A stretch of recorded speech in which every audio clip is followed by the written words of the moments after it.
Hi friends, ಎಲ್ರಿಗೂ ನಮಸ್ಕಾರ. Welcome back to the legal leader ಚಾನಲ್ಗೆ ನಿಮಗೆ ಸ್ವಾಗತ. ಈ ದಿನ ನಾನು ರಿಸಲ್ಟ್ ಬಗ್ಗೆ ತುಂಬ ಜನ ಕ್ವಶನ್ಸ್ ಕೇಳ್ತಿದ್ರು, ರಿಸಲ್ಟ್ ಯಾವಾಗ ಬರುತ್ತೆ ಅಂತ. ಬಹುಶಃ ರಿಸಲ್ಟು ಮಾರ್ಚ್ 15ರಿಂದ 20ರೊಳಗೆ ಬರುವ ಸಾಧ್ಯತೆ ಇದೆ.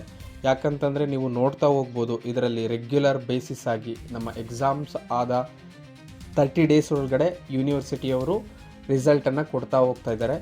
ನೀವು ಅದೇ ಬೇರೆ ಡಿಗ್ರಿಗಳಿಗೆ ಹೋಲಿಸಿದ್ರೆ ಕಂಪೇರಿಟಿವ್ಲಿ ಅದರ್ ಡಿಗ್ರೀಸು ನಮ್ಮದು ಒಂದು ತಿಂಗಳೊಳಗಡೆ 30 ದಿನದೊಳಗಡೆ ನಮಗೆ ರಿಸಲ್ಟ್ ಅಂತಕ್ಕಂಥದ್ದು ತಲುಪ್ತಾ ಇದೆ. ಎಕ್ಸಾಮ್ ಕಂಪ್ಲೀಟ್ ಆದ 30 ಡೇಸ್ ಒಳಗಡೆ ಬಹುಶಃ ಮಾರ್ಚ್ 15ರಿಂದ 20ರೊಳಗೆ ಖಂಡಿತವಾಗಿ ನಮಗೆ ರಿಸಲ್ಟ್ ತಲುಪುತ್ತೆ ಅಂತ ಹೇಳ್ಬೋದು. ಅದೇ ರೀತಿ ನಾವು ಕಾಲೇಜಸ್ಸು ಕೂಡ 2ನೇ ತಾರೀಕು ಪ್ರಾರಂಭ ಆಗುವಂಥ ಚಾನ್ಸಸ್ ಇದೆ. ಮಾರ್ಚ್ 2ನೇ ತಾರೀಕು 2026ರ ರಿಸಲ್ಟು ಖಂಡಿತವಾಗಿ ಕರ್ನಾಟಕ ಸ್ಟೇಟ್ ಲಾ ಯೂನಿವರ್ಸಿಟಿಯ ರಿಸಲ್ಟು 15ರಿಂದ 20ರೊಳಗೆ ಬರುತ್ತೆ.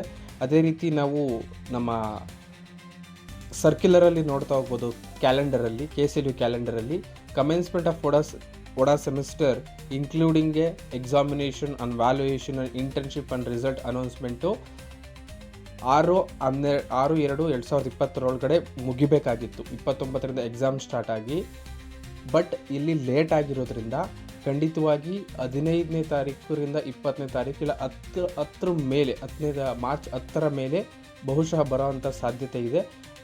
ಈ KSLU ಕ್ಯಾಲೆಂಡರ್ ಪ್ರಕಾರ reopening of commencement of even semester classes from 7th ಆಗಬೇಕಾಗಿತ್ತು. ಖಂಡಿತವಾಗಿ 2ನೇ ತಾರೀಕು ನಾನು ಹಲವಾರು ಕಾಲೇಜುಗಳ ಸರ್ಕ್ಯುಲರ್ ನೋಡಿದಾಗ 2ನೇ ತಾರೀಕು ಬಹುಶಃ ಕಾಲೇಜು ಪ್ರಾರಂಭ ಆಗುವ ಸಾಧ್ಯತೆ ಇದೆ ಅಂತ ಹೇಳ್ತಾ 15ರಿಂದ 20ರೊಳಗಡೆ ಮಾರ್ಚ್ 15ರಿಂದ 20ರೊಳಗಡೆ ನಿಮ್ಮ ರಿಸಲ್ಟ್ ತಲುಪುತ್ತೆ ಅಂತ ಹೇಳ್ತಾ ಥ್ಯಾಂಕ್ ಯು.